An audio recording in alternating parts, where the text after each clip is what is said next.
Nacho, hemos visto cómo se han intensificado durante las últimas semanas los esfuerzos diplomáticos para lograr una tregua, un alto al fuego, pero es importante destacar también en todo lo que está sucediendo en torno a esto debido a los temores, como lo hemos mencionado, una escalada. Por un lado tenemos el Hezbollah en el Líbano, pero por otro lado también tenemos a Irán jurando vengar la muerte del líder del Hamas, Ismail Haniyeh, en territorio iraní. Entonces, ¿cómo podemos ver los avances o retrocesos en estas negociaciones que ya hemos visto que Blinken se ha retirado sin mayores avances? Hay que entender un par de puntos esenciales. El primero es que Irán es el gran jugador y no tiene en ningún momento una intención real de frenar su política de atacar a Israel. Lo que está haciendo básicamente es desgastar con ataques permanentes las defensas israelíes que no tienen munición infinita.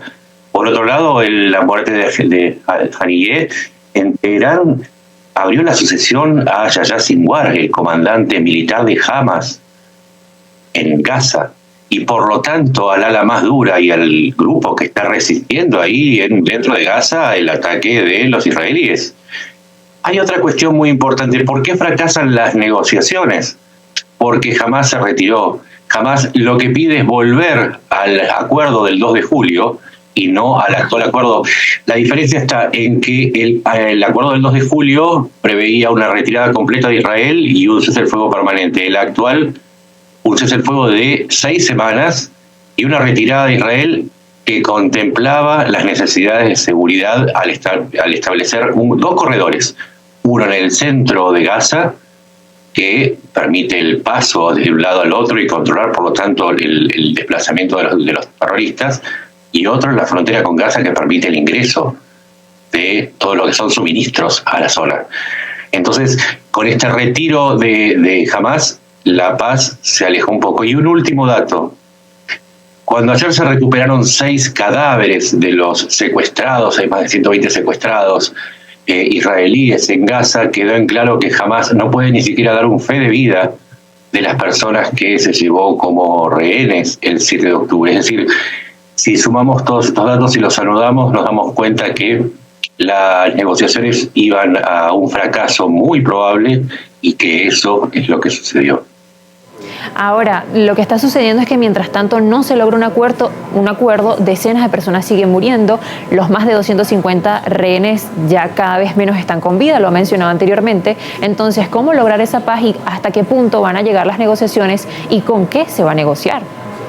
Lo que sucede es que la paz va a ser la consecuencia de que alguno de los dos bandos logre su objetivo, que Israel conjure el riesgo de Hezbollah, una fuerza poderosísima, es el actor no nacional más poderoso militarmente del mundo, para que se entienda. Y por otro lado, Irán quiere destruir a Israel. Entonces, en esa dinámica, cualquier negociación de paz se hace cada vez más difícil, e inclusive el apoyo de Estados Unidos y de Occidente y en general Israel no pareciera ser suficiente como para amenazar a Irán para que frene su ataque a Israel, que insisto, no necesariamente se va a dar con un gran ataque. Puede ser que la escalada sea un ataque continuo y que la zona se siga sumergiendo en la violencia en una serie de ataques y represalias, que es lo que está causando la mayor cantidad de muertes. Pero es que es una dinámica, digamos, característica de la región, me refiero a Medio Oriente, pero este conflicto entre Israel y Hamas data de hace décadas ya. ¿Cómo podríamos explicar ese conflicto que nos ha llevado a este punto? Tanto Hamas como Hezbollah nacen de la intifada, nacen de los reclamos del pueblo palestino para tener una zona propia. A su vez, esos reclamos estuvieron siempre vinculados a una oposición directa a Israel, que solamente fue interrumpida por la presencia de Yasser Arafat.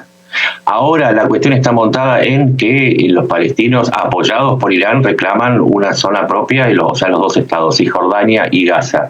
Lo que sucede es que ese reclamo está profundamente infiltrado, por lo menos por el lado de Hamas, con los reclamos de Irán para atacar a Israel. Por lo tanto, al no desanudar una cuestión con la otra, la violencia va a seguir.